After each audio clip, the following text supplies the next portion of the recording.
Hello everyone, and welcome back to another GTA Online video, where today we're going to be making an update to the total amount of money that one would need to spend in order to buy absolutely everything in GTA Online. Because as every GTA Online player will have you know, one does not simply buy a car without destroying their bank account nowadays. So before we begin, I would recommend that you watch this video, which is like a predecessor to this video, to get yourselves up to date if you haven't already done so. But for those who have already watched the video, or those who can't be bothered, as well as those who are just watching this video because YouTube's algorithm decided to advertise a video, let's continue. So the total amount that we ended up with in the previous video was $465,046,509. That was a total calculation of all the DLCs up to Smuggler's Run. At the time of making the video, Doomsday had yet to be announced, and of course we've gone quite the distance since then, so that's where this video comes in. Alright, so let's begin with the aforementioned Doomsday heist, where things in GTA started getting a lot like Saints Row, now that we have flying time machines, Tesla cars,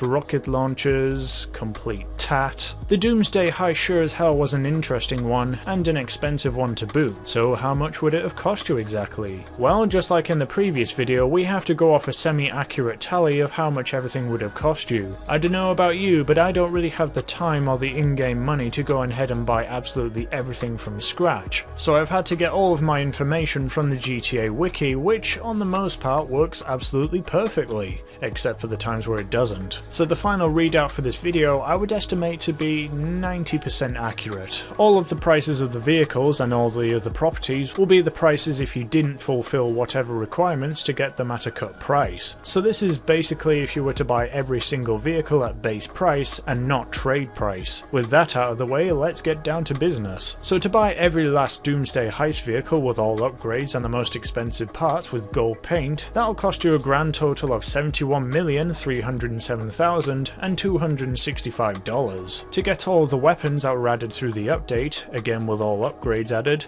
will cost you a grand total of $3,053,995. To get a facility of the best location and specification will set you back $5,088,000. To get the prices of all the new clothing for the DLCs, that unfortunately proved a little too difficult to get a comprehensive list of everything to buy, so just like the last time, I'm gonna have to leave it up to the comments section to fill in the gaps. The GTA Wiki is great at many things, but when it comes down to the less important or interesting stuff, the Wiki absolutely flops. So disregarding clothing, the total amount of money that you would have to spend for Doomsday would be $80,241,260. Moving on to the first of the 2018 updates, we began with the Southern San Andreas Super Sport update, which brought us the likes of the classic Hot Ring Racer, the Caracara, the Sparrow, the Tripolowski car, among many other cars. This update is a little more simple than the others because it only really included some cars and some clothing,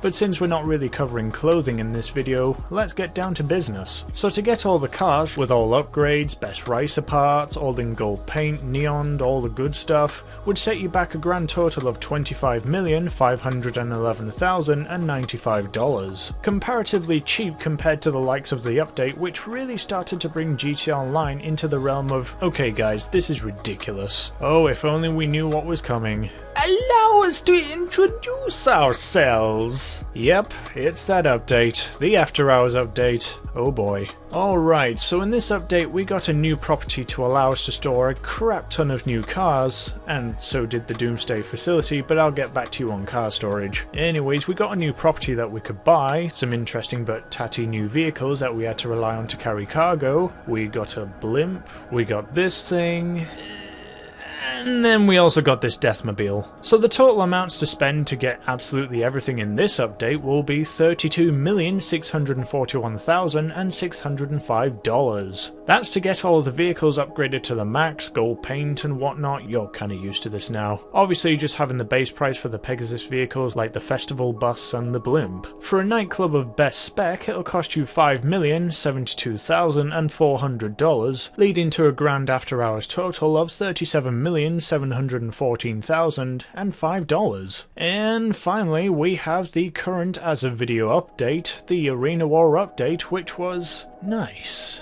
Just nice, okay? This was a great addition to the game. Nothing too out of this world, no hovering cars.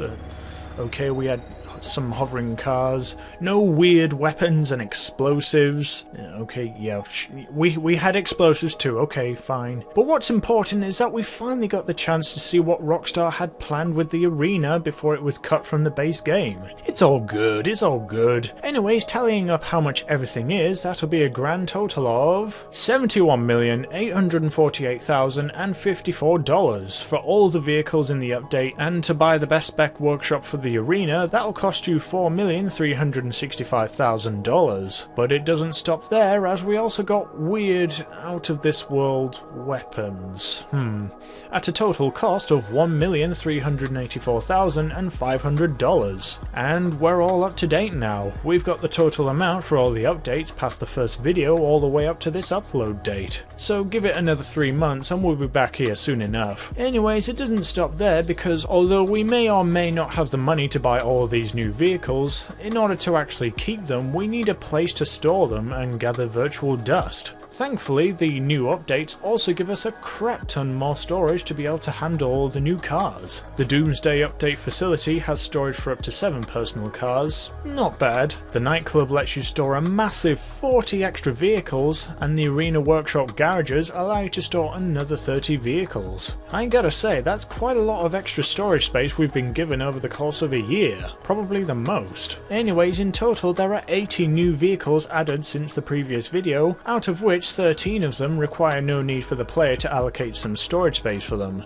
such as the vehicles which are called in by Pegasus, meaning that with only 67 vehicles that we need to store, the additional 77 personal storage slots for cars is just enough to hold them all. But we won't stop there, since we're trying to spend as much money as we can. Like last time, we're going to try and fill up every last slot that we have at our disposal. So let's use the algorithm that I made up in the previous video, which I think you guys agreed was pretty good, to emulate some extra cars that we would buy to fill up the remaining slots, which would cost $1,719,740 each. Times that by 10 to fill up the remaining personal storage slots, and we have a grand total of $17,197,400 to fill up the last remaining spaces that we can. And there we have it, all the calculations that we need are tallied up. So here's the grand finale of the video. How much in total to buy absolutely everything in GTA Online, with the maximum amount of personal car spaces filled up and all properties and cars, weapons and other stuff upgraded to the max. That grand total will be $703,307,823 in total to buy absolutely everything in GTA Online. But again, I have to remind you, this is only a semi-accurate amount that I've tallied up from a combination of exact prices that I could gather up from databases like the GTA Wiki, as well as some estimations, so the amount of 703 million could either be an overestimate or an underestimate. Really, the major thing that makes this value variable is how much a player would want to spend on each and every car for every slot. As explained in the previous video, to fill up all the personal car storage slots, you could fill them with nothing but stolen cars that you got for free, or you could splurge out and get nothing but golden Batmobiles, which would bring up the price of buying absolutely everything beyond the 1 billion mark. But as I've already said, who would be stupid enough to do that? And on that regard, there's no way you could possibly tally up how much it would cost to buy everything in the game, at least not without an extreme amount of care, time and attention to detail. And because I'm not one of those GTA YouTubers who get like a bajillion views per video, it's just not worth the many days or even weeks it would take to come up with such a video. And on that depressing note, I hope you enjoyed the video anyways. If you found it interesting, I would greatly appreciate it if you stuck around. Maybe have some marshmallows with me around a fire, get some popcorn, sausages, yeah. Oh, also maybe subscribe and leave a like. That would mean more than anything to me. Anyways, yeah, see you around, folks.